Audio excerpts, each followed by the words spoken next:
Hey, welcome to Socialism for All. This file is being recorded for the December 2021 edition of Socialism for All, and it's an audiobook and discussion of the military program of the Proletarian Revolution from 1916 by Lenin.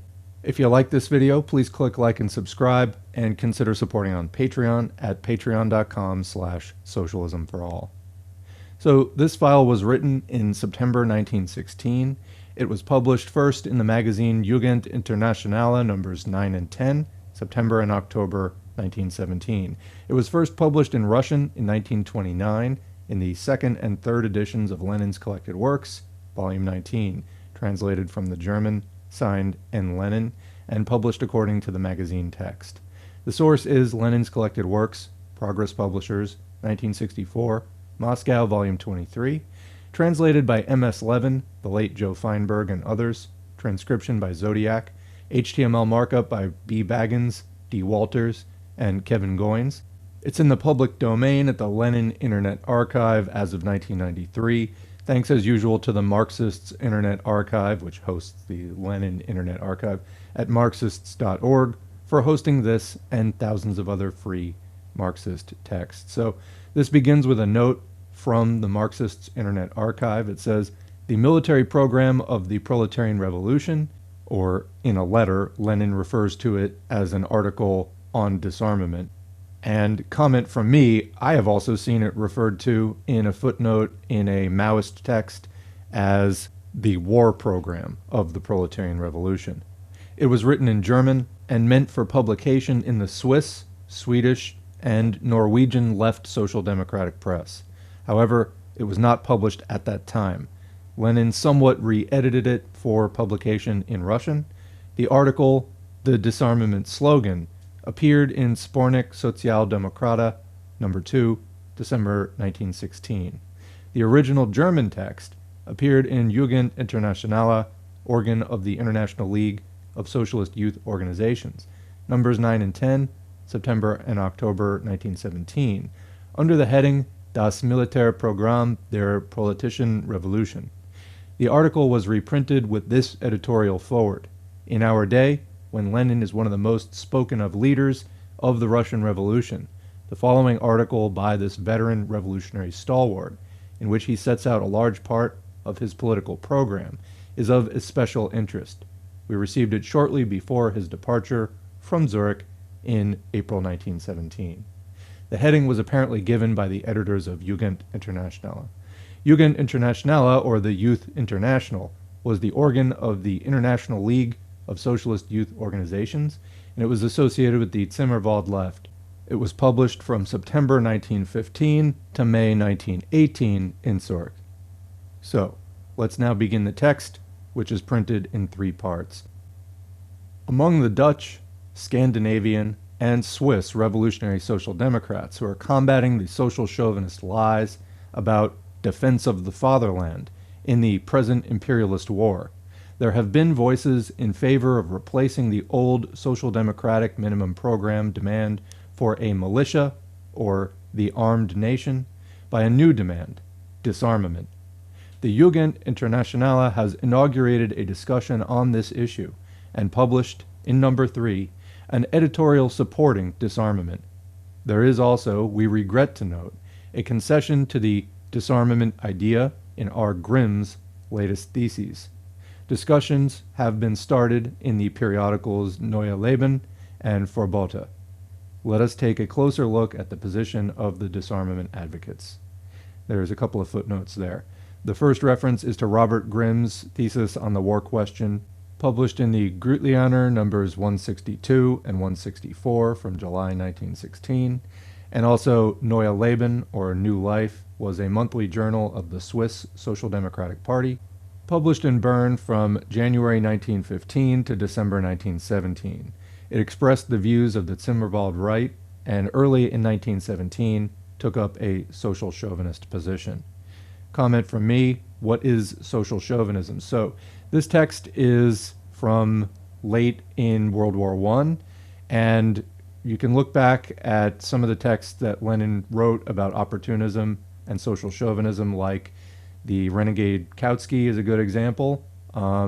Basically, what he was seeing was a split of many of the European socialist leaders to support their national bourgeoisie in World War I, whereas Lenin said that, we should not be supporting one imperialist over the other in these wars. So that was some of the disagreement that was going on there. So anyway, as Lenin said, let us take a closer look at the position of the disarmament advocates. Section 1. Their principal argument is that the disarmament demand is the clearest, most decisive, most consistent expression of the struggle against all militarism and against all war. But in this principal argument lies the disarmament advocates' principal error. Socialists cannot, without ceasing to be socialists, be opposed to all war. Firstly, socialists have never been, nor can they ever be, opposed to revolutionary wars. The bourgeoisie of the imperialist great powers has become thoroughly reactionary, and the war this bourgeoisie is now waging we regard as a reactionary, slave owners, and criminal war. But what about a war against this bourgeoisie? A war, for instance, waged by peoples oppressed by and dependent upon this bourgeoisie, or by colonial peoples for liberation. In Section 5 of the Internationale Group thesis, we read, "National wars are no longer possible in the era of this unbridled imperialism." That is obviously wrong. The history of the 20th century, this history of unbridled imperialism, is replete with colonial wars. But what we Europeans, the imperialist oppressors of the majority of all the world's peoples, sounds like Lenin's anti-white, am I right? With our habitual, despicable European chauvinism, call colonial wars, are often national wars, or national rebellions of these oppressed peoples. One of the main features of imperialism is that it accelerates capitalist development in the most backward countries, and thereby extends and intensifies the struggle against national oppression. That is a fact, and from it inevitably follows that imperialism must often give rise to national wars. Unius, who defends the above-quoted theses in her pamphlet, says that in the imperialist era, every national war against an imperialist great power leads to intervention of a rival imperialist great power. Every national war is thus turned into an imperialist war. But that argument is wrong too. This can happen, but it does not always happen. Many colonial wars between 1900 and 1914 did not follow that course. And it would be simply ridiculous to declare, for instance, that after the present war, if it ends in the utter exhaustion of all the belligerents, there can be no national progress, revolutionary wars of any kind, wages, say, by China in alliance with India, Persia, Siam, etc., against the great powers. To deny all possibility of national wars under imperialism is wrong in theory, obviously mistaken historically, and tantamount to European chauvinism in practice. We who belong to nations that oppress hundreds of millions in Europe, Africa, Asia, etc., are invited to tell the oppressed peoples that it is, quote, impossible for them to wage war against, quote, our nations. Secondly, civil war is just as much a war as any other. He who accepts the class struggle cannot fail to accept civil wars, in which every class society are the natural and under certain conditions inevitable continuation, development, and intensification of the class struggle. That has been confirmed by every great revolution. To repudiate civil war, or to forget about it, is to fall into extreme opportunism and renounce the socialist revolution. Thirdly, the victory of socialism in one country does not at one stroke eliminate all wars in general. On the contrary, it presupposes wars. The development of capitalism proceeds extremely unevenly in different countries. It cannot be otherwise under commodity production. From this, it follows irrefutably that socialism cannot achieve victory simultaneously in all countries. It will achieve victory first in one or several countries, while the others will for some time remain bourgeois or pre-bourgeois. This is bound to create not only friction, but a direct attempt on the part of the bourgeoisie of other countries to crush the socialist state's victorious proletariat. In such cases, a war on our part would be a legitimate and just war. It would be a war for socialism, for the liberation of other nations from the bourgeoisie. Engels was perfectly right when, in his letter to Kautsky of September 12, 1882, he clearly stated that it was possible for already victorious socialism to wage, quote, defensive wars. What he had in mind was defense of the victorious proletariat against the bourgeoisie of other countries. Only after we have overthrown, finally vanquished, and expropriated the bourgeoisie of the whole world, and not merely in one country, will wars become impossible. And from a scientific point of view, it would be utterly wrong and utterly unrevolutionary for us to evade or gloss over the most important things, crushing the resistance of the bourgeoisie, the most difficult task, and one demanding the greatest amount of fighting in the transition to socialism. The, quote, social parsons and opportunists are always ready to build dreams of future peaceful socialism. But the very thing that distinguishes them from revolutionary social democrats is that they refuse to think about and reflect on the fierce class struggle and class wars needed to achieve that beautiful future. We must not allow ourselves to be led astray by words. The term defense of the fatherland, for instance, is hateful to many because both avowed opportunists and Kautskyites use it to cover up and gloss over the bourgeois lie about the present predatory war. This is a fact. But it does not follow that we must no longer see through to the meaning of political slogans. To accept defense of the fatherland in the present war, comment again World War I, is no more nor less than to accept it as a just war, a war in the interests of the proletariat.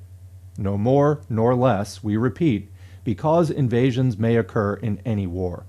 It would be sheer folly to repudiate defense of the fatherland on the part of oppressed nations in their wars against the imperialist great powers, or on the part of a victorious proletariat in its war against some galiffet of a bourgeois state. Theoretically, it would be absolutely wrong to forget that every war is but the continuation of policy by other means. The present imperialist war is the continuation of the imperialist policies of two groups of great powers, and these policies were engendered and fostered by the sum total of the relationships of the imperialist era. But this very era must also necessarily engender and foster policies of struggle against national oppression and of proletarian struggle against the bourgeoisie, and consequently also the possibility and inevitability, first, of revolutionary national rebellions and wars, second, of proletarian wars and rebellions against the bourgeoisie, and third, of a combination of both kinds of revolutionary war, etc.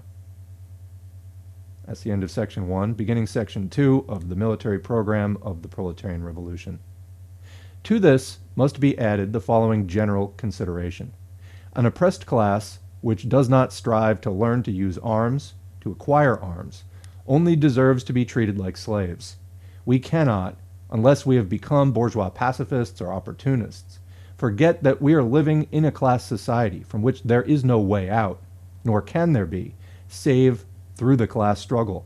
In every class society, whether based on slavery, serfdom, or, as at present, wage labor, the oppressor class is always armed.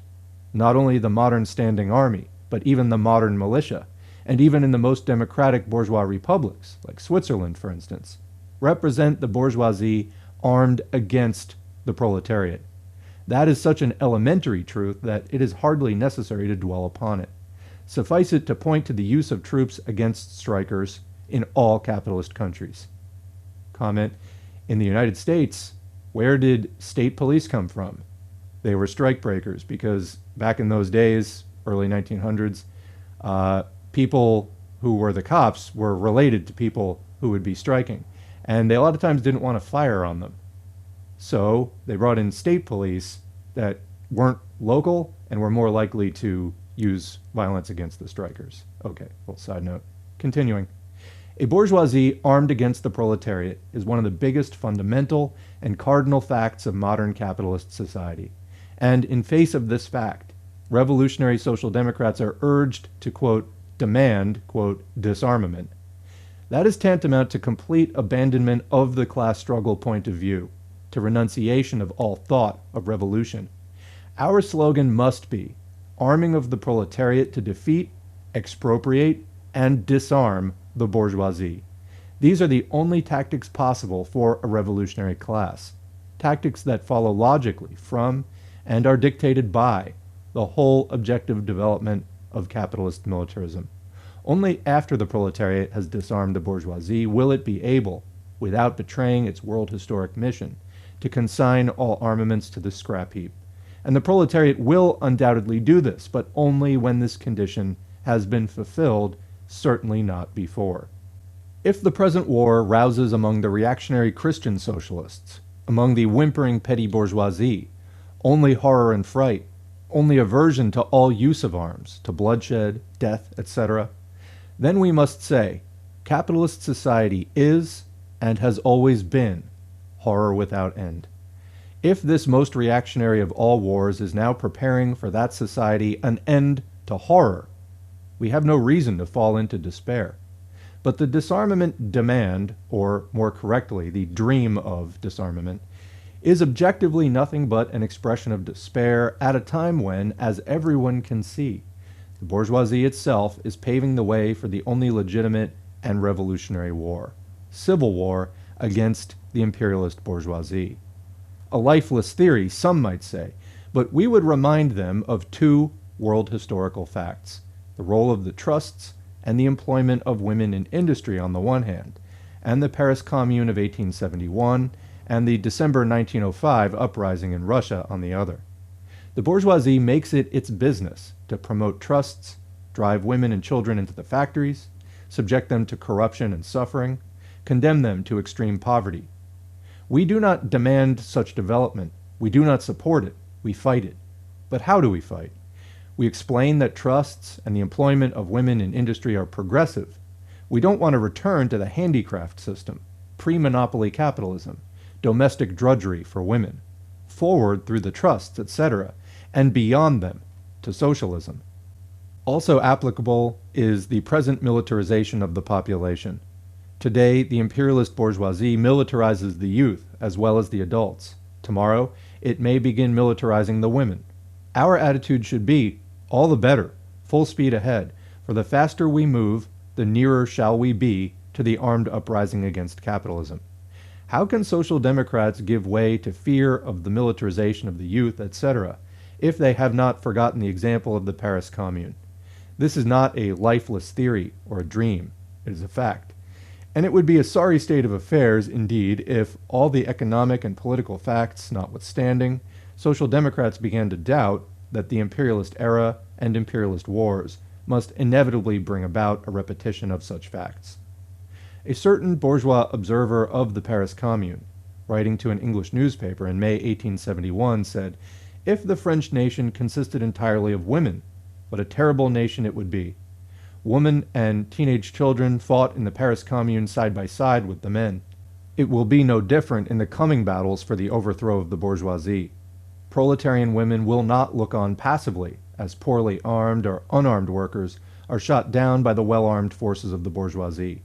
They will take to arms, as they did in 1871, and from the cowed nations of today, or more correctly, from the present-day labor movement, disorganized more by the opportunists than by the governments, there will undoubtedly arise, sooner or later, but with absolute certainty, an international league of the terrible nations, quote-unquote, of the revolutionary proletariat.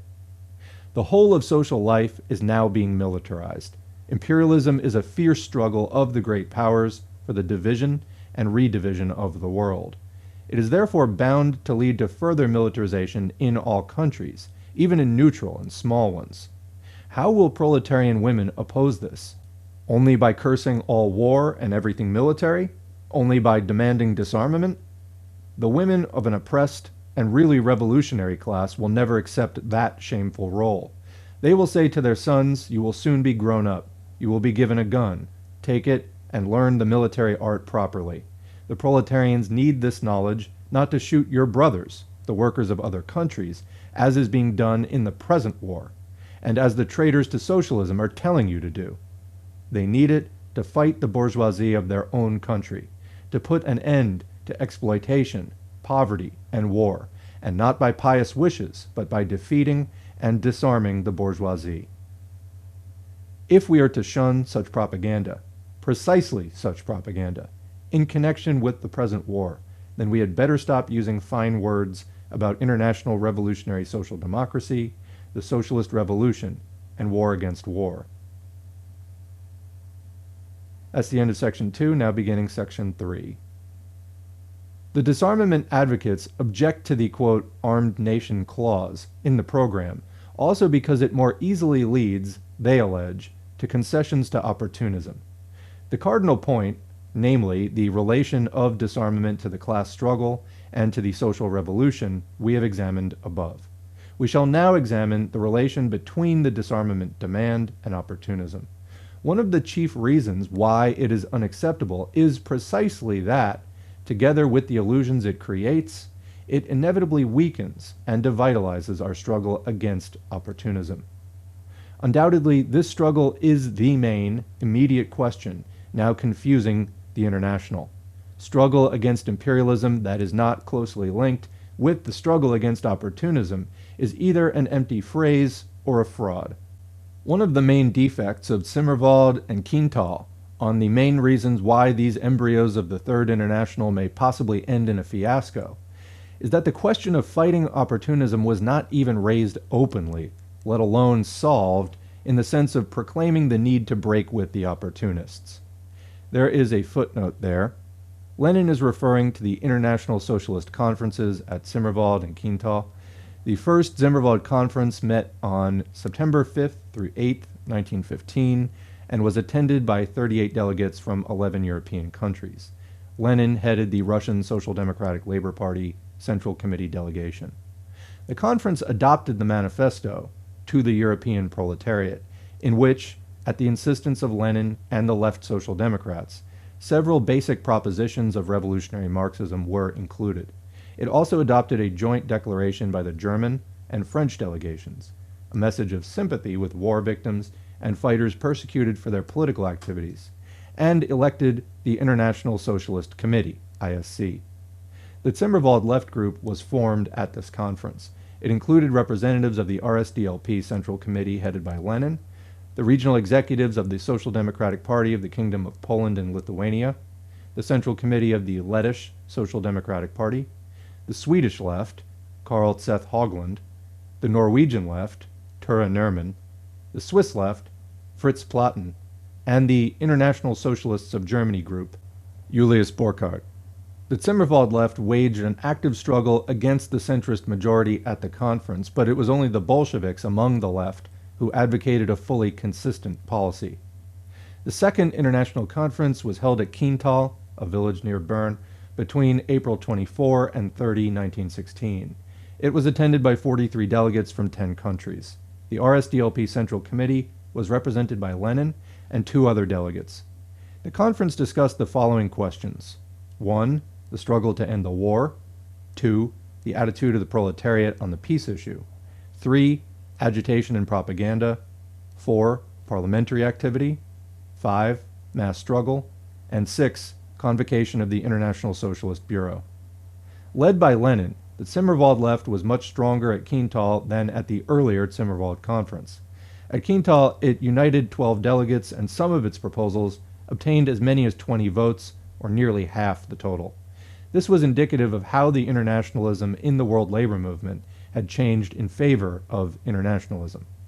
The conference adopted a manifesto called To the People's Suffering, Ruination, and Death, and a resolution criticizing pacifism and the International Socialist Bureau. Lenin regarded the conference decisions as a further step in uniting the internationalist forces against the imperialist war. The Zimmerwald and Quintal conferences helped to unite the left elements in the West European social democratic movement on the principles of Marxism-Leninism. Subsequently, these left elements took an active part in founding communist parties in their countries and in organizing the Third Communist International. Back to the main text. Opportunism has triumphed, temporarily, in the European labor movement. Its 2 main shades are apparent in all the big countries. First, the avowed, cynical, and therefore less dangerous social imperialism of Messrs. Plekhanov, Scheidemann, Legin, Albert Thomas, and Semba, Vandervelde, Hindman, Henderson, et al. Second, the concealed Kautskyite opportunism, Kautsky-Haas and the Social Democratic Labor Group in Germany, Longuet, Presseman, Marat, etc. in France, Ramsay MacDonald and the other leaders of the Independent Labour Party in England, Martov, Chikaidze et al. In Russia, Trev and the other so-called left reformists in Italy. There's a footnote there. The Social Democratic Labor Group, an organization of German centrists founded in March 1916 by Reichstag members who had broken with the Social Democratic Reichstag group. It had the support of the majority of the Berlin organization and became the backbone of the Independent Social Democratic Party of Germany, founded in April 1917. The Reichstag, of course, is the German parliament. The new party sought to justify avowed social chauvinists and advocated preservation of unity with them. Back to the main text. Avowed opportunism is openly and directly opposed to revolution and to incipient revolutionary movements and outbursts.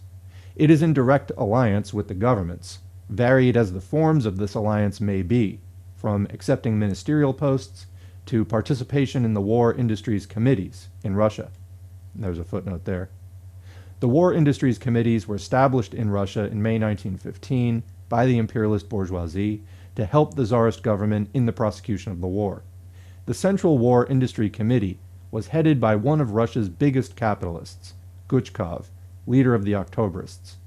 In an attempt to bring the workers under their influence and to foster chauvinist sentiments, the bourgeoisie decided to organize, quote, workers' groups in these committees, thereby creating the impression that a class peace had been achieved in Russia between the bourgeoisie and the proletariat.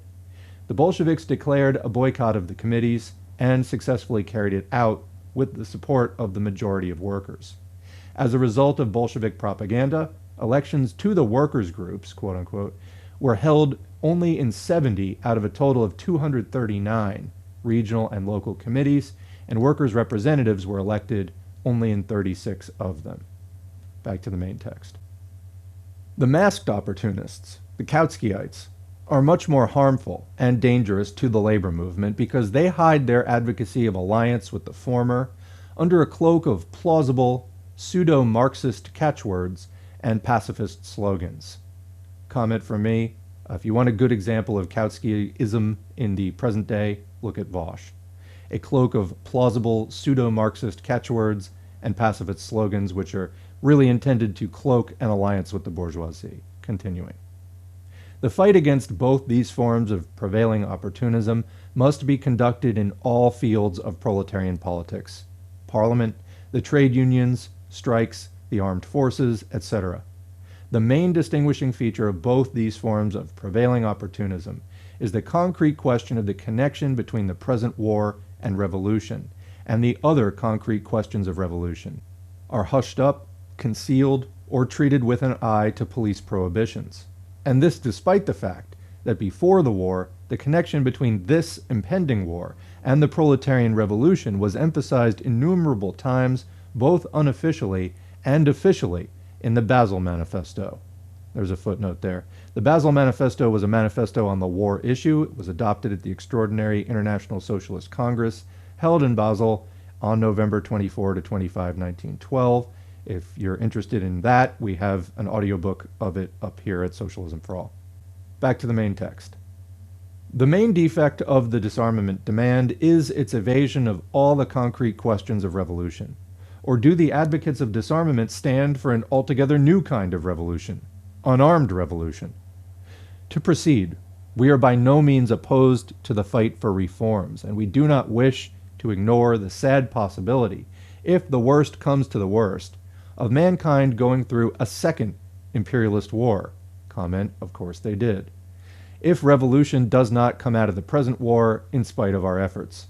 We favor a program of reforms directed also against the opportunists.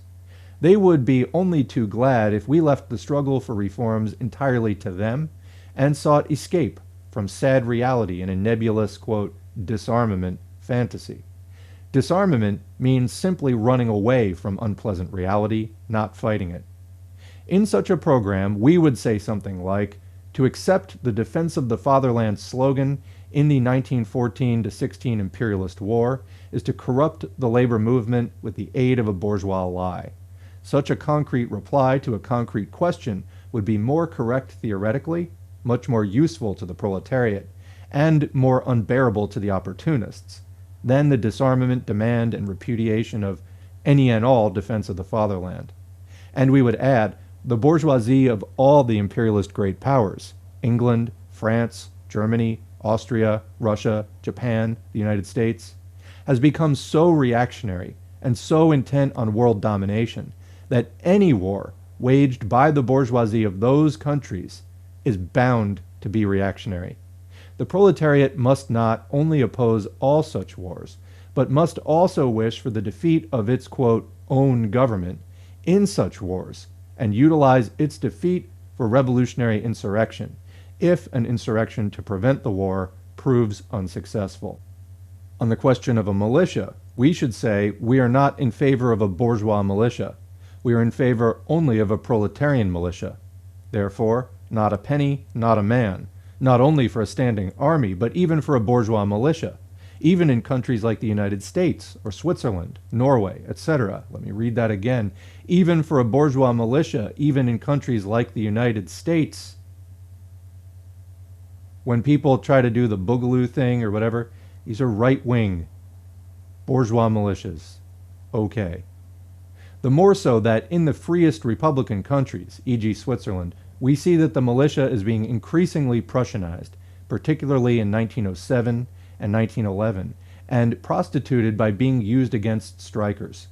We can demand popular elections of officers, abolition of all military law, equal rights for foreign and native-born workers, a point particularly important for those imperialist states which, like Switzerland, are more and more blatantly exploiting larger numbers of foreign workers, while denying them all rights. Comment also, obviously, the United States today, well, and really throughout its history.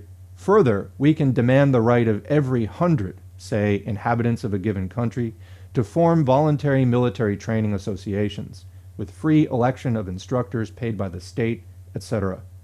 Only under these conditions could the proletariat acquire military training for itself and not for its slave owners.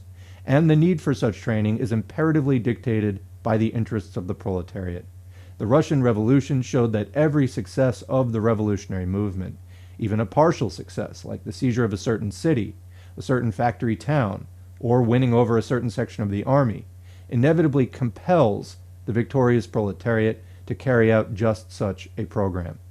Lastly, it stands to reason that opportunism can never be defeated by mere programs. It can only be defeated by deeds.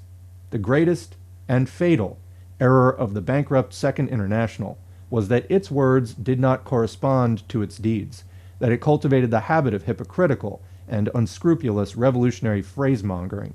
Note the present attitude of Kautsky and Co. toward the Basel Manifesto.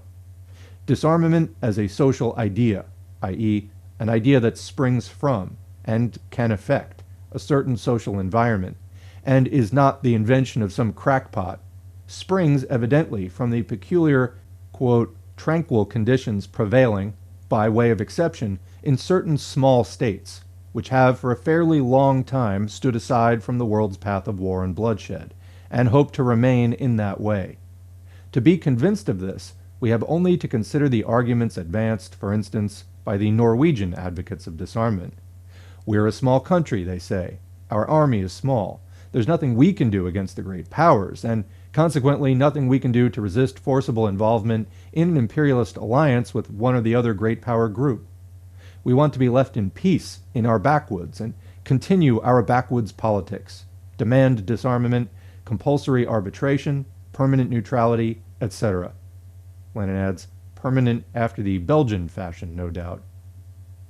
Comment there, so when Lenin is talking about these different groups of the great powers, think of the factions in World War I and then World War II. You have the older imperialist, colonial, capitalist powers like the UK and France versus the upstarts like Germany. This is basically what he's talking about. Different factions of imperialists vying for control of who is going to exploit and dominate the world. The petty striving of petty states to hold aloof, the petty bourgeois desire to keep as far away as possible from the great battles of world history, to take advantage of one's relatively monopolistic position in order to remain in hidebound passivity. This is the objective social environment which may ensure the disarmament idea a certain degree of success and a certain degree of popularity in some small states. That striving is, of course, reactionary and is based entirely on illusions, for in one way or another, imperialism draws the small states into the vortex of world economy and world politics.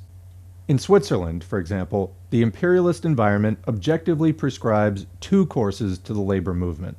The opportunists, in alliance with the bourgeoisie, are seeking to turn the country into a Republican democratic monopolistic federation that would thrive on profits from imperialist bourgeois tourists, and to make this, quote, tranquil monopolistic position as profitable and as tranquil as possible. The genuine Swiss Social Democrats are striving to use Switzerland's relative freedom and her, quote, international position to help the victory of the close alliance of the revolutionary elements in the European workers' parties. Switzerland, then God, does not have a separate language of her own, but uses three world languages, the three languages spoken in the adjacent belligerent countries. If 20,000 Swiss party members were to pay a weekly levy of 2 centimes as a sort of extra war tax, we would have 20,000 francs per annum, a sum more than sufficient periodically to publish in 3 languages and distribute among the workers and soldiers of the belligerent countries, in spite of the bans imposed by the general staffs, all the truthful evidence about the incipient revolt of the workers, their fraternizing in the trenches, their hope that the weapons will be used for revolutionary struggle against the imperialist bourgeoisie of their, quote, own countries, etc. That is not new. It is being done by the best papers, like La Sentinelle, Volksrecht, and the Berner Tagwacht, although unfortunately on an inadequate scale. There's a quick footnote there. La Sentinelle was a newspaper, organ of the Swiss Social Democratic Organization of Neuchâtel Canton, Switzerland, published at La Chaux de Fonds from 1890 to 1906 and resumed in 1910. During the First World War, it followed an internationalist policy. Volksrecht, or the People's Right, was a daily paper, organ of the Swiss Social Democratic Party, founded in Zurich in 1898. During the First World War, it published articles by left Zimmerwaldists. Finally, the Berner Tagwacht, or the Bern Guardian, was a social democratic paper founded in Bern in 1893. It published articles by Karl Liebknecht, Franz Mehring, and other social democrats in the early days of the First World War. In 1917, it came out in open support of the social chauvinists. Back to the main text. Only through such activity can the splendid decision of the Arau Party Congress become something more than a splendid decision. Footnote: the Arau Congress of the Swiss Social Democratic Party met on November 20 to 21, 1915. The central issue was the party's attitude towards the Zimmerwald internationalist groups, and the struggle developed between the 3 following trends. 1. Anti-Zimmerwaldists. 2. Supporters of the Zimmerwald right. And 3. Supporters of the Zimmerwald left.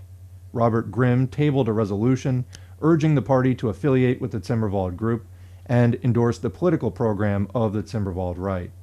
The left forces, in an amendment moved by the Lausanne branch, called for mass revolutionary struggle against the war, declaring that only a victorious proletarian revolution could actually put an end to the imperialist war. Under Grimm's pressure, the amendment was withdrawn, but it was again proposed by M.M. Karatanov, a Bolshevik with the right to vote delegated by one of the party's branches. Out of tactical considerations, Grimm and his supporters were obliged to approve the amendment, and it was carried by 258 votes to 141.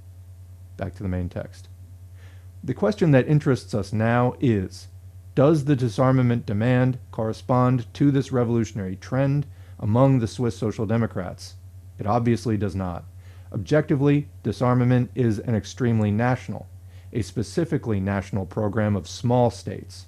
It is certainly not the international program of international revolutionary social democracy. comment. Of course, when Lenin says social democracy at this stage, this is a reference to all Marxism, both including what we would call today social democracy, welfare capitalism, opportunism, and also what we would call today communism. And that's the end of the audiobook. So that was the military program of the Proletarian Revolution. What do you think?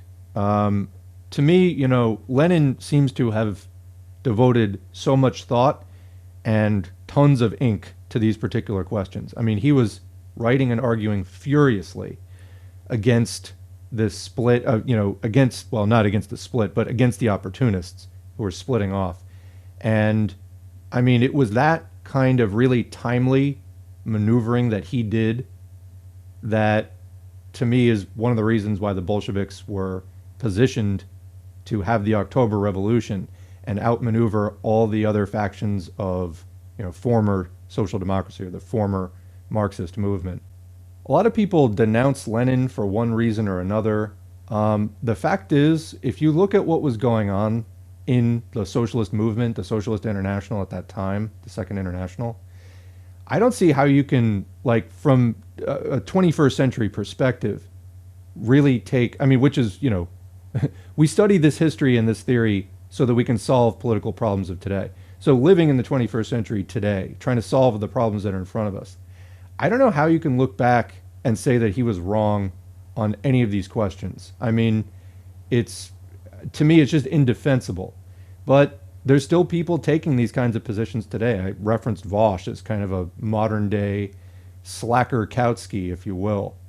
So, I mean, this dialogue goes on, and I think it's just up to those of us who do the reading, much unlike a Vosh and his followers, to keep doing the education, the agitation, and the organization.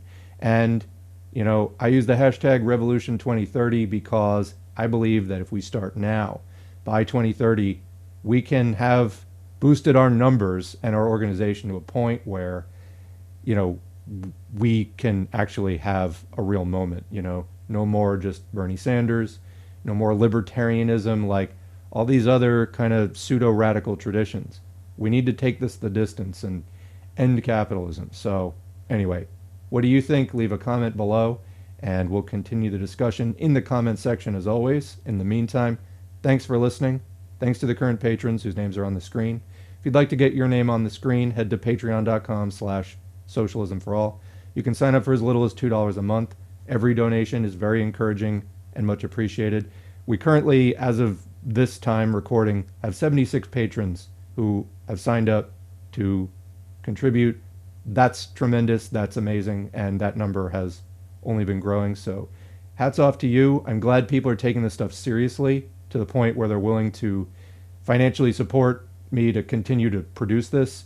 I do believe that we have some really pressing political problems to be solved. And I do think that these readings and these commentary, I mean, from the feedback I'm getting, as well as, the thought in my head, is that this has some actual value for moving things along. Obviously, I'm not an island. I'm just one person, one channel, doing this among many. But anyway, thanks for your support and your belief. I also sincerely think that this is a useful thing to do, so it's really nice to connect with other people who think and feel the same way. If you'd like to help out without making a donation, liking, subscribing, leaving a comment, even if it's just thanks or good video, all that helps to boost the channel, as well as sharing it on your social media, particularly if you're on Facebook, where currently I have no presence. But ultimately, whatever you do in support of socialism, thanks for doing it, whether it has anything to do with this channel or not. Join an organization if there's a good one in your area, or start a project if you've got an idea and the comrades and resources to help you get it off the ground. And we'll catch you in the next video.